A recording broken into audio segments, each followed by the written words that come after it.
Buenas tardes, compañeros. Nosotros somos el equipo 2. Les vamos a exponer trisomías 13, 18 y 21. El equipo está conformado por mi compañero Santiago Engrandes Martínez, por mi compañera Diana Estefanía Rivero Valencia y por su servidora Sayuri Padilla Villeda.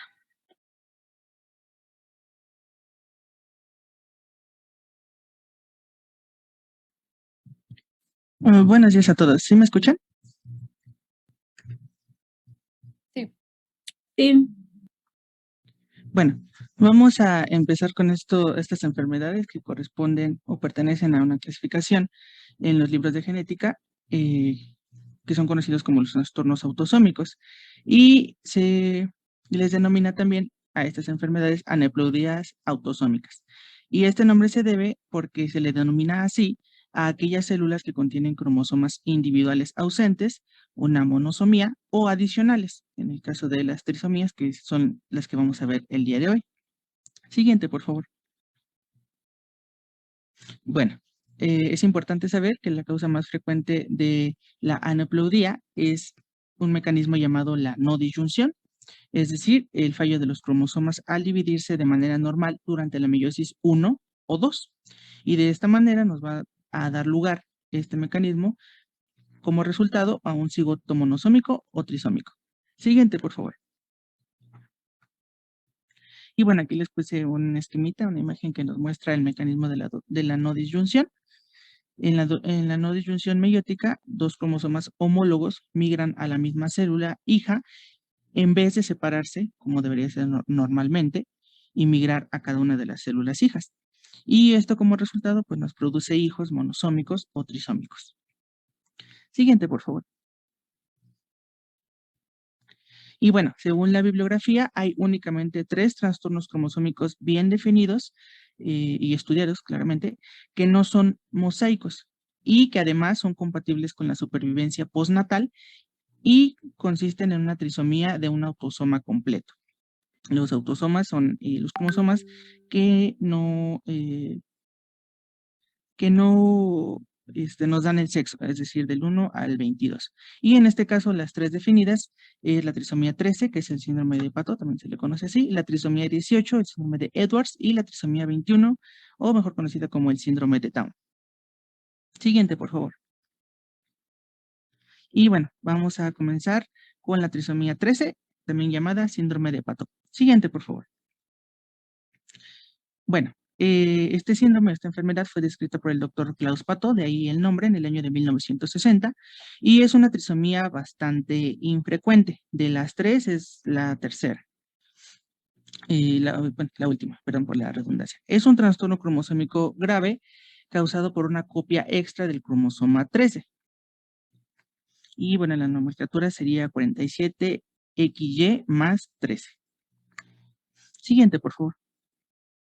Y bueno, en cuanto a su epidemiología, bueno, como ya les mencionaba, es la tercera trisomía autosómica más frecuente. Por detrás de Edwards, el primer lugar se lo lleva síndrome de Down. La prevalencia varía según la literatura, y la cual nos dice que hay un caso de síndrome de Pato por cada 5,000 hasta cada 20,000 recién nacidos vivos, dependiendo de la bibliografía que consultemos. Es más frecuente en mujeres que en hombres. El único factor de riesgo que se conoce para este síndrome, pues es la edad materna avanzada. Entre más grande sea la madre, pues más riesgo tiene de que su bebé pues tenga síndrome de Pato. Y el 60% de los fetos se abortan espontáneamente en el segundo trimestre. Ahorita vamos a ver que es un cuadro de malformaciones muy, muy, muy severo y pues es casi incompatible con la vida. Siguiente, por favor. Y bueno, tenemos una clasificación para esta trisomía 13. Tenemos en primer lugar la trisomía 13 verdadera, que se refiere a la presencia de 47 cromosomas en cada célula debido a un cromosoma 13 adicional. En segundo lugar tenemos al mosaicismo de trisomía 13, que es la presencia de 46 cromosomas con algunas células y otras que van a tener 47 cromosomas. Ahí tenemos dos tipos de de genoma, uno con 46, que sería el normal, y otra parte de células afectadas con la trisomía. Y por último tenemos la trisomía 13 por la traslocación robertsoniana desequilibrada. Este tercer mecanismo da lugar a dos copias del cromosoma 13 y a una copia extra de un segmento de algún brazo largo por lo general, porque los brazos cortos, pues, se dicen los libros que, pues, tienen información que no es muy relevante y, pues, en caso de que la traslocación sea de un brazo corto, pues no hay como tal tanta alteración, pero cuando se segmenta un brazo largo y se fusiona con cualquiera de los otros cromosomas, pues entonces sí nos da problemas y en este caso, pues esa traslocación de algún gen con el 13, pues nos da esa trisomía en el cromosoma 13. Siguiente, por favor. Y bueno, ahora la fisiopatología, pues no es muy complicada y se rige bajo el mecanismo que les mencioné anteriormente, la no disyunción. Se menciona en la bibliografía que es el mecanismo más común en el 90% de los casos y pues nos da lugar a la anaplodía y a un estado de desequilibrio cromosómico, como ya les había mostrado en la otra imagen.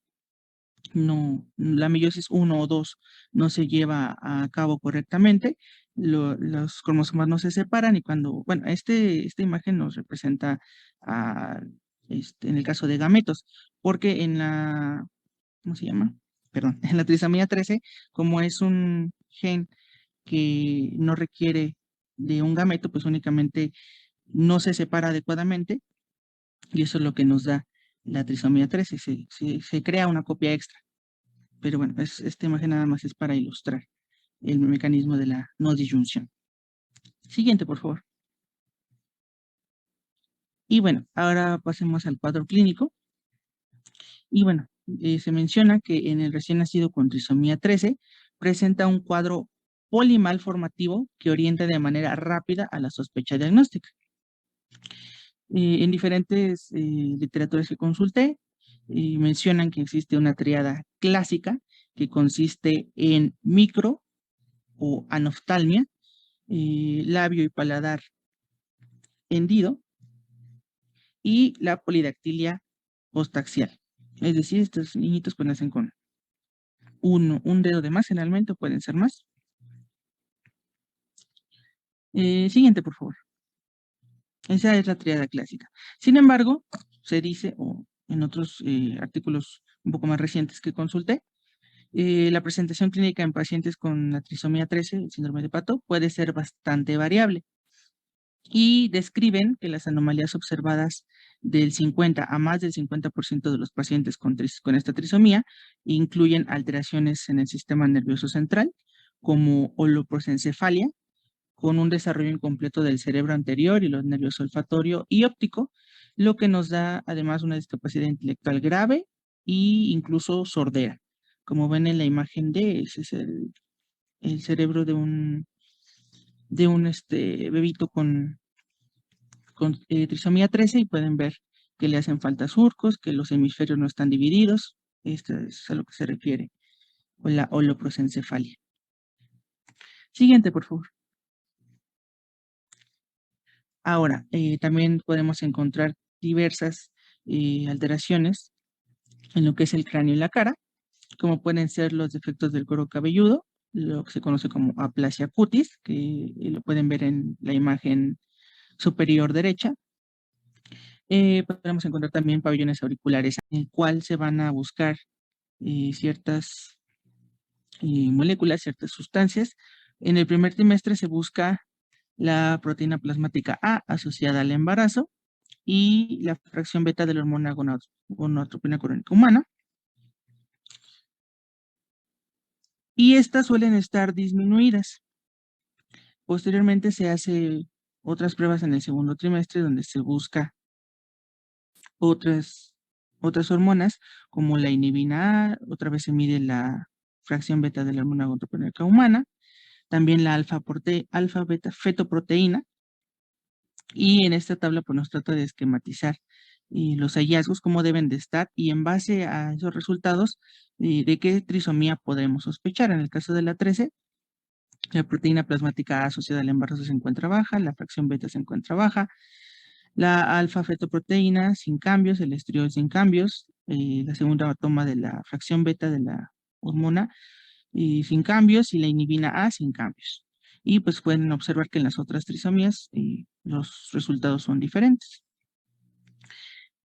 Además de eso, se puede hacer la prueba de la translucencia nucal fetal a través de un ultrasonido y el hallazgo que vamos a encontrar en caso de ser positivo, pues es un aumento de la zona hipoecoica en el cuello posterior del feto y en la imagen del lado derecho, la de abajo, les traté de ilustrar cómo sería un hallazgo normal y cómo se vería una normal. Pueden ver esa, ese aumento de esa zona hipoecoica, donde dice anormal, eso es lo que encontraríamos en un ultrasonido, que nos estaría indicando que hay algo extraño, que hay algo que revisar.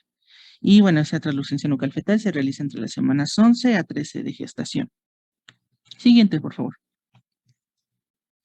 Y bueno, ese sería el tamizaje o pruebas diagnósticas no invasivas.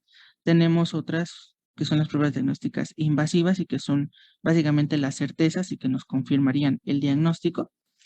La finalidad de las tres es obtener el material genético del feto para poderle hacer su cariograma, sacar el cariotipo y encontrar la trisomía 13 como tal.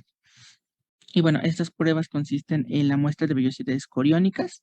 Esta muestra de placenta se analiza entre la semana 10 y la 13. También tenemos la amniocentesis, que es el líquido amniótico que se analiza entre las semanas 15 a 20, y la toma de muestra de sangre umbilical percutánea.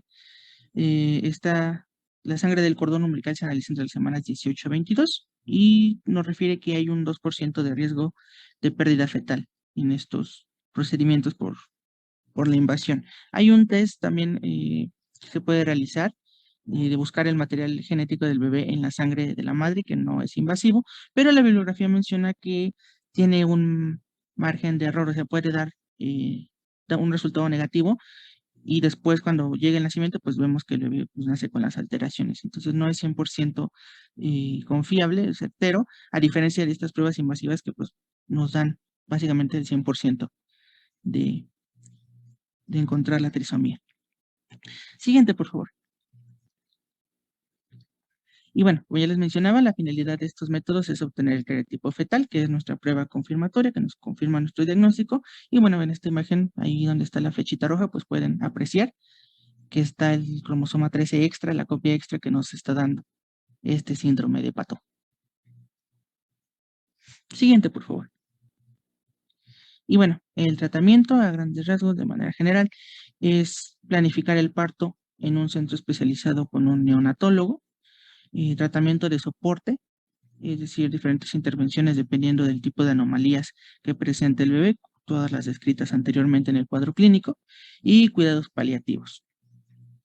Además de esto, un asesoramiento genético y estudios cromosómicos de los padres, especialmente si desean tener otro embarazo en un futuro, pues es importante mandar a hacer su cariotipo y ver si no tienen alguna alteración por ahí que los predisponga a que tengan nuevamente otro bebé con este síndrome o con otro. Y finalmente, recursos de apoyo, organizaciones de apoyo para las trisomías, ya que pues este proceso de tener a un bebé con alguno de estos síndromes pues es un proceso difícil, delicado, y entonces pues estas organizaciones pueden ayudar a hacer el proceso un poco más llevadero para los padres. Siguiente, por favor. Y bueno, por último tenemos el pronóstico, que como ya les decía en la epidemiología, el 60% de estos embarazos son abortados espontáneamente en el segundo trimestre. Las alteraciones, las malformaciones son tantas que pues no son compatibles con la vida. Lamentablemente la supervivencia habitual de estos pacientitos es de 7 a 10 días y el 80% de los neonatos nacidos vivos que sobrevivan a todo esto, pues morirán entre los primeros 3 meses. Y pues bueno, eso sería todo del síndrome de Pato. Bueno, vamos a continuar con lo que es la trisomía 18 o también conocida como síndrome de Edwards. Esta, pues tenemos que, como definición, es un síndrome polimalformativo y este va a ser resultado como consecuencia de un desbalance cromosómico debido a que hay una existencia de un tercer cromosoma 18.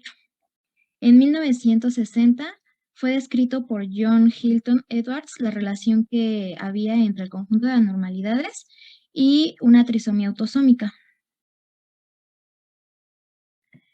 Esta se va a clasificar en tres, pues las alteraciones de los cromosomas 18 se pueden presentar en algunas células del cuerpo o en todas.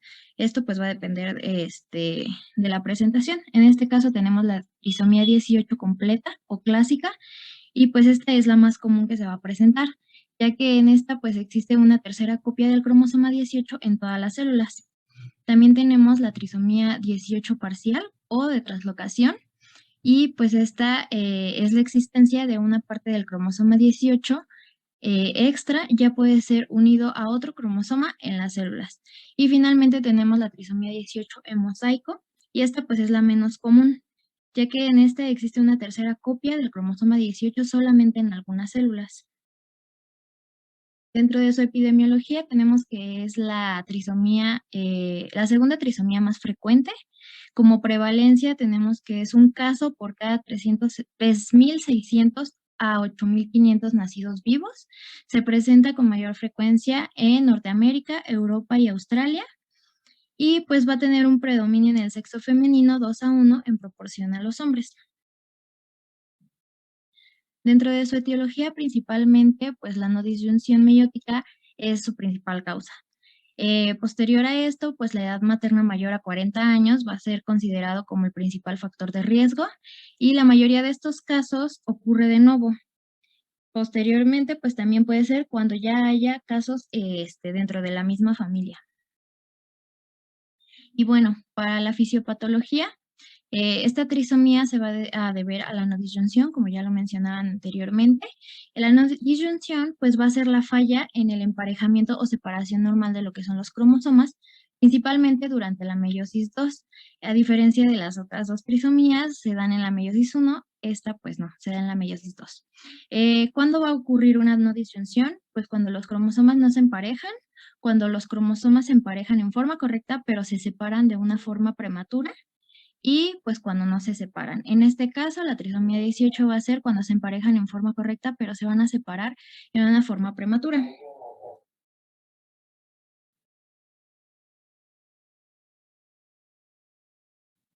Y bueno, pues el 95% de estos casos se va a deber a una trisomía libre en el cromosoma 18. El resto pues se va a dar por traslocaciones. Y pues mencionaba la literatura que se necesita la duplicación de dos regiones para que se manifieste el fenotipo del síndrome, pues en este caso va a ser en el cromosoma 18, bueno, en el brazo largo del cromosoma 18, en el locus del 12 al 21, y en el cromosoma 18, en su brazo largo, en el locus 23. Y pues para sus manifestaciones clínicas se menciona que hay más de 130 anomalías diferentes en la literatura. Sin embargo, pues todas estas no son específicas de lo que es la trisomía 18. Principalmente las características fenotípicas más frecuentes de este síndrome se van a dividir y pues vamos a comenzar con lo que son los hallazgos neurológicos. Vamos a tener que estos pacientitos pues van a tener retraso mental. Esta pues va a ser la más frecuente y pues suele ser la presentación más grave en el síndrome. Va a haber una hipotonía, principalmente en el periodo neonatal, y esta pues va a seguir de hipertonía. El llanto del bebé va a ser débil y pues va a tener una respuesta reducida a lo que son los sonidos. Va a haber una dificultad de succión y una disfunción severa del desarrollo cognitivo y motor. Para el crecimiento, pues vamos a tener que al nacer va a haber un peso bajo, va a existir un retraso en el crecimiento y pues va a presentar hipoplasia de músculos cutáneos, grasos y esqueléticos. Para el cráneo y la cara, principalmente vamos a presentar un cráneo dismórfico. El diámetro bifrontal pues va a ser más estrecho y el occipital va a ser más prominente. Mencionaba que en algunos casos puede presentarse las fontanelas agrandadas y microcefalia. Por otra parte, ya en lo que es la cara, pues vamos a presentar hipertelorismo, rostro en forma triangular, una frente alta y ancha, y las fisuras palpebrales van a ser estrechas, la nariz y la boca pues van a ser pequeñas.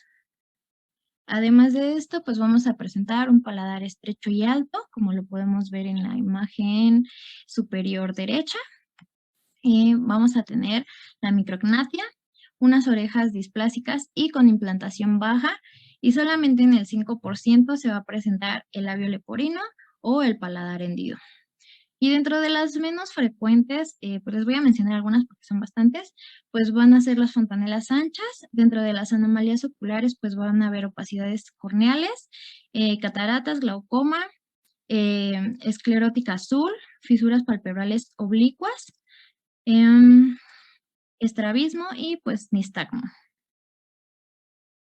Dentro de lo que es el tórax y abdomen, pues vamos a presentar cuello corto con un exceso de vello. El esternón va a ser corto, los pezones van a ser pequeños, el pecho va a ser parcialmente ancho, con o sin pezones separados. Puede presentar hernia umbilical o inguinal.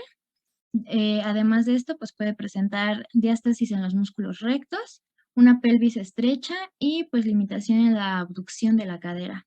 Dentro de otros hallazgos, pues va a presentar osificación incompleta de la clavícula, hemivértebras, vértebras fusionadas, escoliosis, anomalías en las costillas, pectus excavatum y luxación de cadera. Para lo que son las extremidades, el bebé se va a presentar con manos en puño, como lo vemos en la imagen.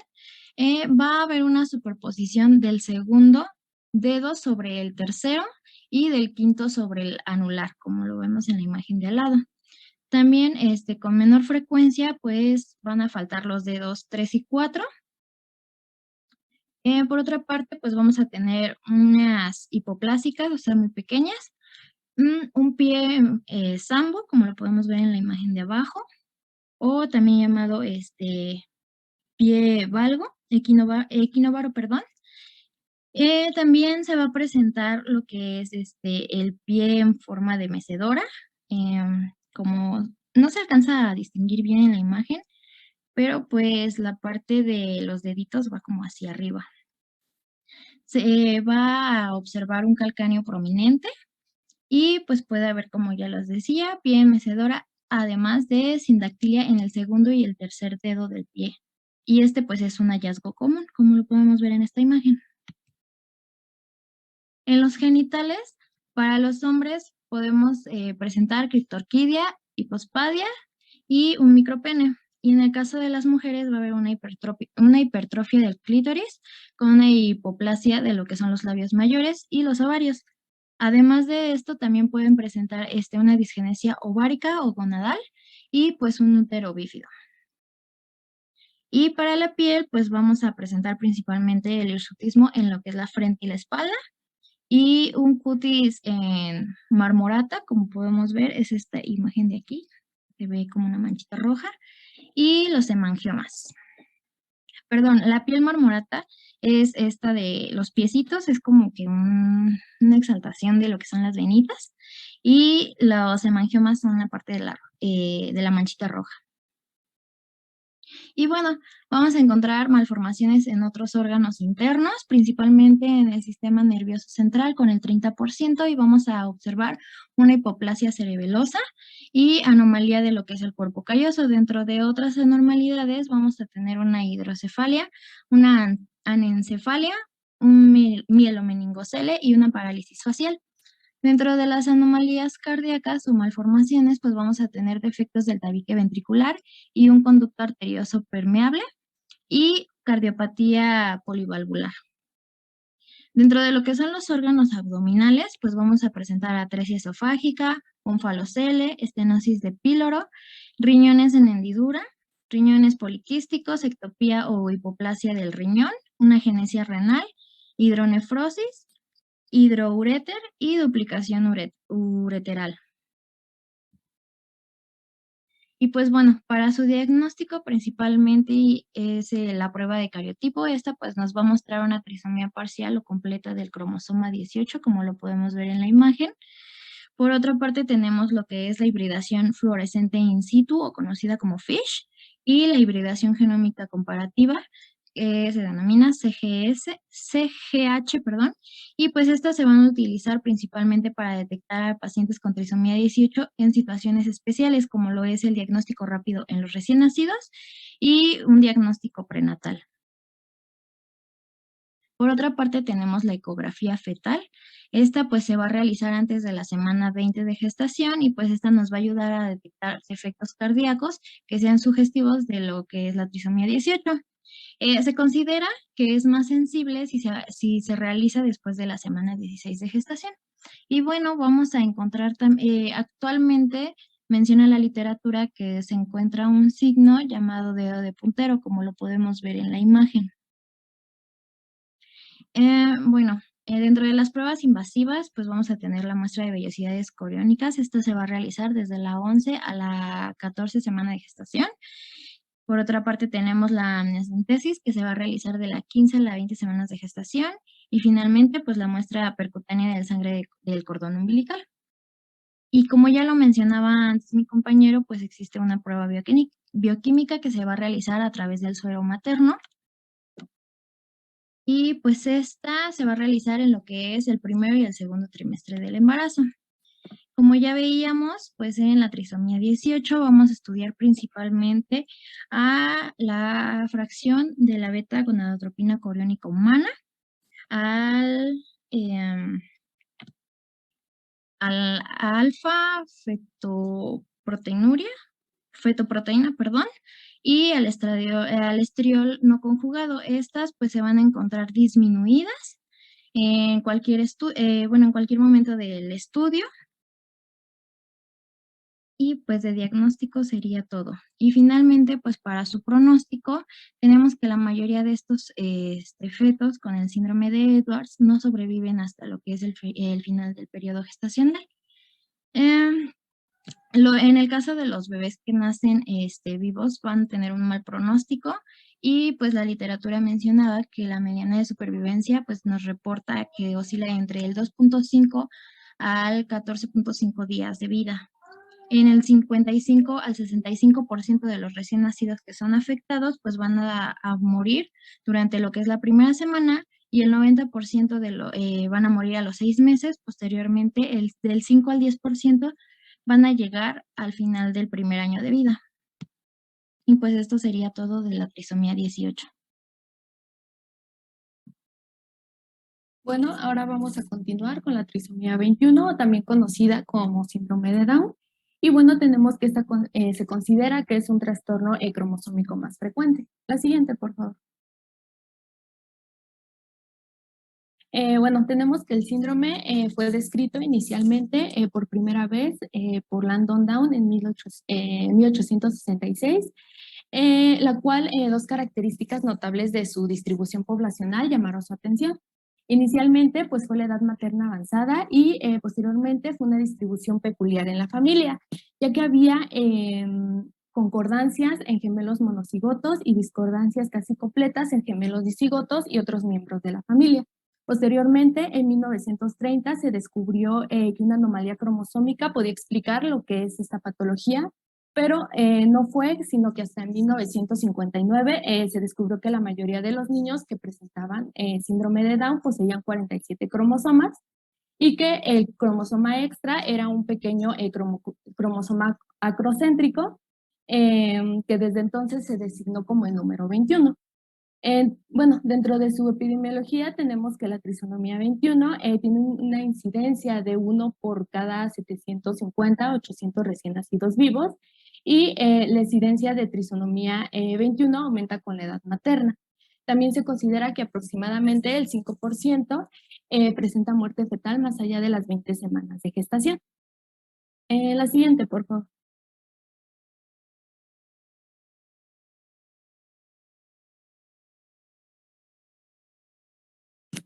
Bueno, vamos a encontrar algunos factores de riesgo que se encuentran asociados a lo que es la patología, como puede ser la edad materna mayor de 35 años, una edad paterna mayor de 45 años, así como un hijo previo o antecedentes heredofamiliares, y así también como un embarazo múltiple. La siguiente, por favor. Bueno, dentro de su etiología tenemos que la trisonomía 21 se va a deber pues a una triple dotación de los genes que se encuentran localizados en el cromosoma 21 y estas se pueden presentar como una trisonomía libre o regular, que se considera que es la causa que genera el 95% de los casos y se refiere a la presencia de 3 cromosomas 21, lo que da un número cromosómico de 47 y esta se origina por una no disyunción en meiosis. Como ya lo habían mencionado, pues el error meiótico responsable de lo que es la trisonomía suele ocurrir durante la meiosis materna, predominantemente en la meiosis 1, pero también puede ocurrir en la meiosis paterna, generalmente en la meiosis 2. También tenemos que esta se puede generar por mosaicismo, que va a representar lo que es el 2 al 3% de los casos. Y bueno, esto se da cuando hay 2 o más líneas celulares provenientes de un mismo cigoto que se forman por no disyunción en mitosis. También se puede generar por una translocación robertsoniana, la cual esto ocurre en el 2% de los casos, y esta se da cuando dos cromosomas se fusionan, originando un solo cromosoma, y se considera que los más frecuentes es que se trate de una translocación entre el cromosoma 14 y el cromosoma 21. También tenemos lo que es el isocromosoma de los brazos largos, el cromosoma 21. Va a representar menos de 1% de los casos y este se da cuando uno de los cromosomas 21 presenta 2 brazos largos debido a una división transversal del centrómero. Y también tenemos, por último, lo que es la duplicación de la región. Esta también se va a presentar menos del 1% de los casos y se considera que es la causa menos frecuente. La siguiente, por favor. Bueno, tenemos que dentro de su cuadro clínico, pues inicial, el neonato puede tener ciertas características que nos pueden ayudar con lo que es el diagnóstico. Inicialmente, en el sistema nervioso central, el paciente puede cursar con lo que es hipotonía, retraso en el desarrollo, pobre reflejo del moro. También dentro de las manifestaciones craniofaciales puede presentar lo que es una braquicefalia con occipucio plano, una cara plana, así como fisuras palpebrales inclinadas hacia arriba, como lo podemos ver en la imagen. También puede presentar lo que es manchas de Creutzfeldt, como lo podemos ver en la imagen inicial, la de hasta arriba, que son como manchas blancas que se encuentran en el iris. También puede haber un retraso en lo que es en el cierre de la fontanela, microcefalia leve, así como un paladar corto y duro. También hay la presencia de nariz pequeña con puente nasal plano, una lengua protuberante, por lo cual puede ocasionar que el paciente pues tenga la boca abierta y pequeñas orejas displásicas. La siguiente, por favor. También puede presentar lo que es un cuello corto con piel redundante, falanges y metacarpos cortos, y como lo podemos ver en la primera imagen, va a existir solo un surco palmar único. En la segunda imagen podemos ver que también puede haber un amplio espacio entre el primer y segundo dedo del pie, y también puede presentar lo que es una displasia pélvica o un esternón corta. Tenemos que también puede presentar defectos cardiovasculares y se considera que en el 40 y 50% llegan a tener problemas del corazón, y los más frecuentes son defectos septales, como es el defecto del tabique arioventricular. También va a haber como, trastornos gastrointestinales como atresia duodenal, fístula traqueoesofágica y ano imperforado. La siguiente, por favor. Y bueno, tenemos que también pueden existir otras características o anomalías adicionales que pueden desarrollarse o volverse asintomáticas con el paso del tiempo. Una de ellas puede ser pues, el retraso del desarrollo, que presente convulsiones, trastornos de la conducta. También puede haber lo que es la pérdida de la audición, esta puede ser congénita o adquirida. Va a haber una recurrencia de otitis media, así como puede presentar lo que es miopía, cataratas, estrabismo. También puede presentar lo que es displasia de cadera, dislocaciones articulares recurrentes, más frecuente en hombro, rodilla, codo y pulgar. Y también puede haber alteraciones endocrinas como es el hipotiroidismo, la obesidad, diabetes. La siguiente, por favor.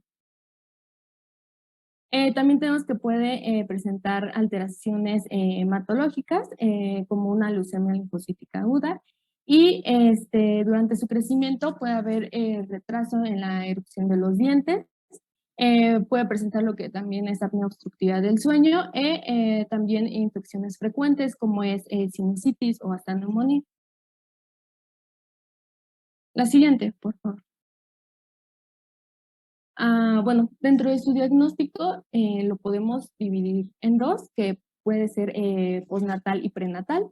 El postnatal, pues, se debe realizar lo que es un cariotipo, como lo vemos en la imagen, en donde en el cromosoma 21, pues, podemos encontrar, observar los tres, y también nos puede guiar lo que es, pues, la clínica que el paciente nos presente.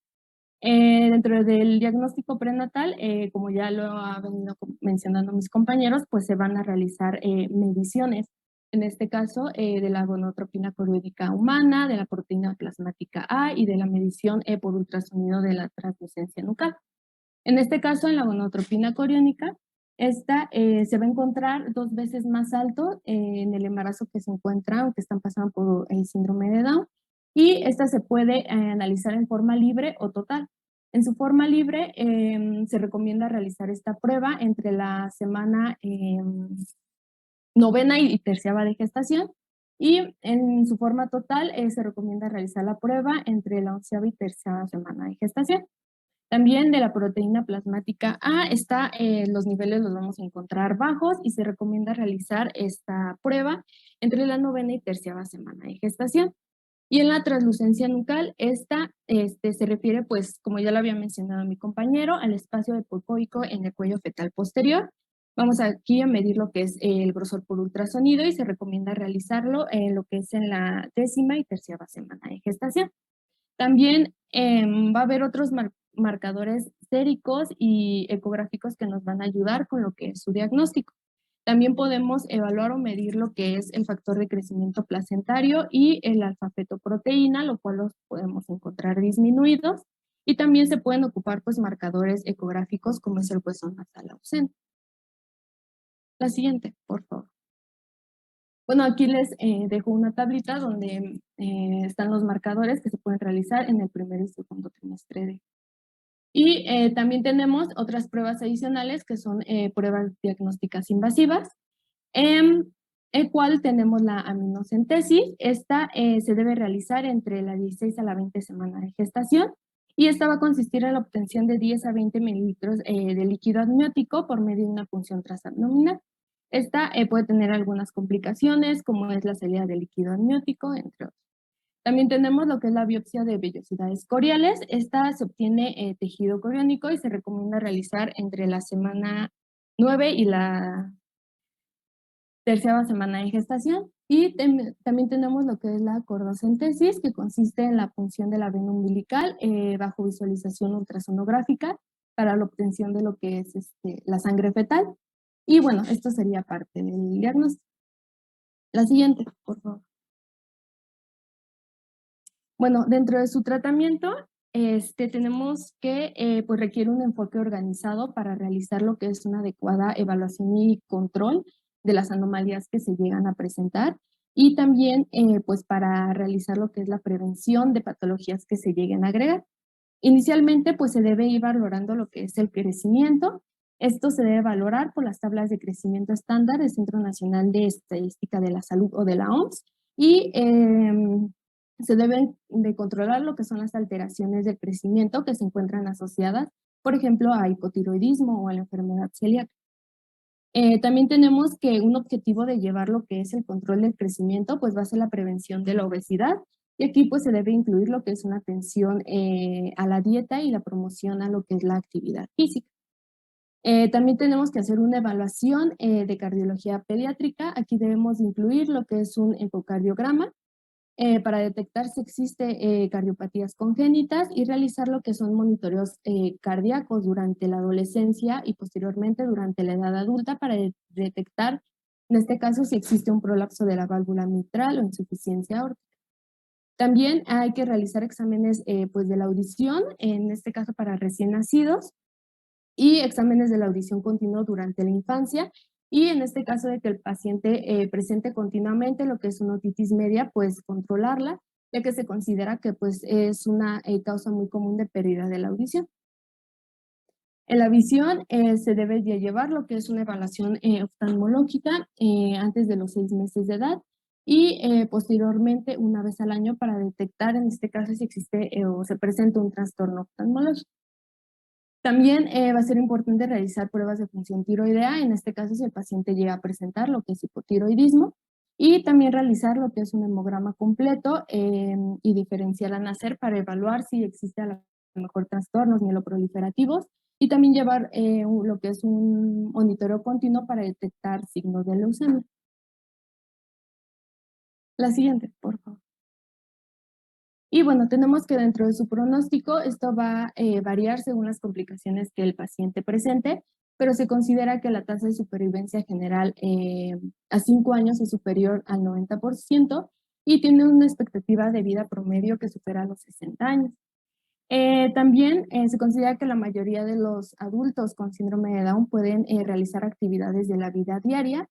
Sin embargo, a lo mejor pueden tener algunas dificultades en la toma de decisiones económicas, legales o médicas, por la que siempre se recomienda que estén a la mano con un tutor. La siguiente, por favor. Y eso sería todo.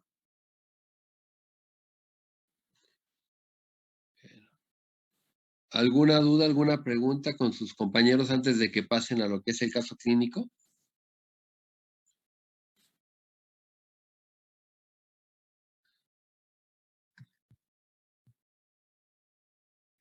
Bueno, pues si no hay preguntas, entonces nos pasamos a lo que es el caso clínico.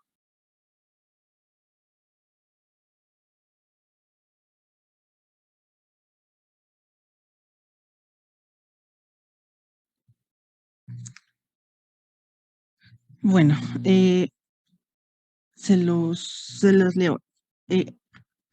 Sayuri, ahorita le puedes bajar tantito, es que no me parece completo. Sí, ya, ahí, gracias. Bueno, se trata de 2 pacientes femeninas recién nacidas, productos de la primera gesta de embarazo, un embarazo gemelar.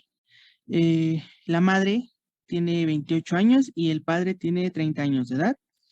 En los antecedentes perinatales, tenemos que fue un embarazo normoevolutivo con ultrasonidos normales y fue resuelto a las 36 semanas de gestación mediante cesárea. ¿Le puedes bajar tantito, Sayuri? Por favor. Gracias. Y bueno, la gemela A pesó 2.450 gramos, tuvo una talla de 47 centímetros, un perímetro cefálico de 33 centímetros y un Apgar de 7 al primer minuto y 8 a los 5 minutos. En cuanto a la gemela B, un peso de 2.730 gramos, una talla de 49 centímetros, un perímetro cefálico de 34 centímetros y un Apgar de 8 al primer minuto y de 9 a los 5 minutos. Padecimiento actual, bueno, lo inician al nacimiento al detectar hipotonía y dismorfias faciales. Y la exploración física, en el cráneo se encuentra cráneo pequeño, occipital aplanado. En la cara, un perfil facial plano, ojos oblicuos con epicanto e hipertelorismo, puente nasal amplio y plano, pabellones auriculares de implantación baja con malformación del hélix, lengua protruyente, boca abierta y micrognatia. En el cuello, cuello corto, ancho y con piel redundante. En abdomen se encuentra diástasis de rectos y hernia umbilical. En las extremidades se encuentran manos pequeñas y dedos cortos, clinodactilia del quinto dedo, pliegue palmar único bilateral.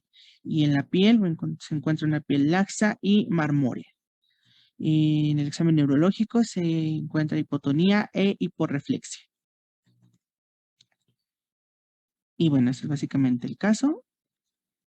Y pues tenemos 6 preguntitas para ustedes. Y la primera pregunta dice, con los datos anteriores, ¿cuál es su impresión diagnóstica? ¿Alguien que quisiera contestar? La C es síndrome de Down. Correcto, sí, así es. Síndrome de Down. Muchas gracias.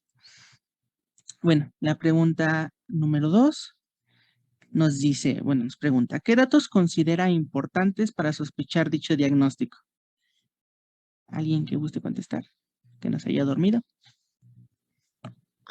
No sé si estoy bien, pero ya la sé. A ver, la C, ¿dónde está?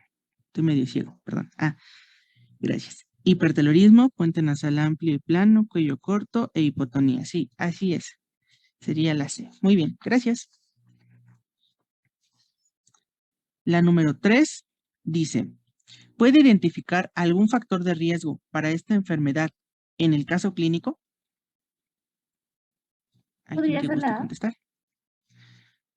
Sí, embarazo gemelar, así es. En este listado se pueden dar cuenta, están todos los factores de riesgo. Cada uno de ellos es un factor de riesgo importante, pero para nuestro caso clínico, los padres tenían buena edad, no nos menciona antecedentes de hijos previos con cromosopatías o que los padres tuvieran algún detalle en eso, entonces el que nos queda es embarazo gemelar. Muy bien. La pregunta 4 nos dice, ¿cuál es la etiología responsable de este padecimiento en el 95% de los casos? La C. Trisomía 21 regular, sí, así es. Ese es el mecanismo más frecuente para esta enfermedad. Bien, la número 5. Gracias. ¿Qué estudio solicitaría para confirmar el diagnóstico? La Sería C. la C. Así es, la clínica y posteriormente mandar a hacer el cariotipo. Muy bien. Y bueno, la pregunta 6 y última. ¿Cuál es la cardiopatía congénita más frecuente que se presenta en los pacientes con síndrome de Down? La A, el del tabique ventricular. Ujú, sí, muy bien. Y bueno, con esto concluiríamos la sesión del día de hoy. Espero que haya sido de su agrado y que hayamos podido transmitirles algo. Muchas gracias. ¿Alguna duda, alguna pregunta para sus compañeros? Yo sí, doctor. Ahorita me quedó una duda ahorita con el ultrasonido. ¿A partir de qué semana se pueden ver los datos como característicos del síndrome de Down?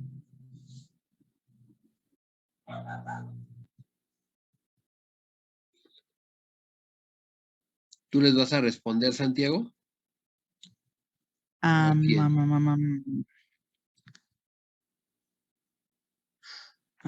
Déjenme ver.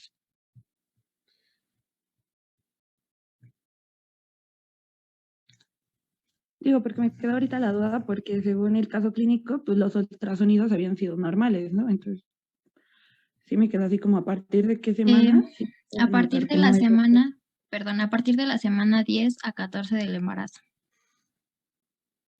Y normalmente, pues se puede detectar midiendo lo que es el tabique nasal.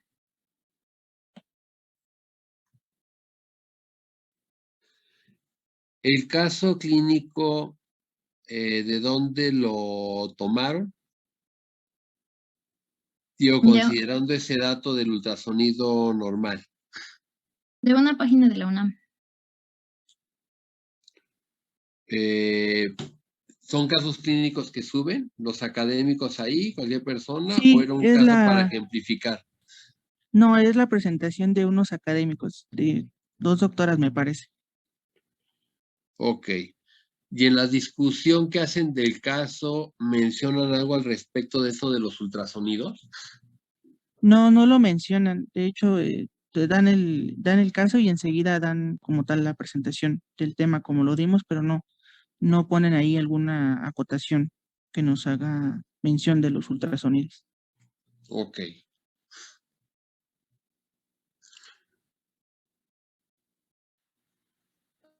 Habría que ver dónde fueron realizados o cómo fueron realizados. A lo mejor el tipo de ultrasonido, a lo mejor un ultrasonido más sencillo que no reporta normalidad, y quizás con esos ultrasonidos que hay de nueva generación, si hubiera podido percatarse algo más. ¿Alguna otra pregunta, algún comentario?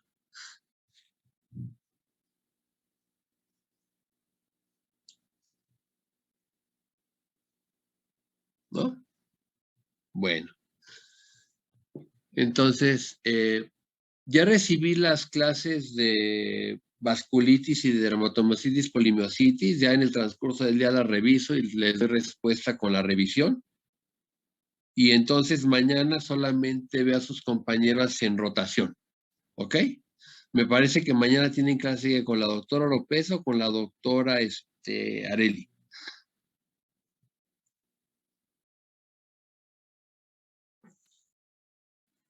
¿Me recuerdan con quién es? Ok. Bueno, entonces yo los veo en clase hasta la próxima semana, si no mal recuerdo. Me parece que por el día lunes o martes, por ahí es que los veo nuevamente en clase, ¿ok? Entonces, que tengan una excelente tarde, que la pasen muy bien. Igualmente, gracias. Hasta luego. Gracias, doctor. Igual. Gracias, doctor. Hasta luego.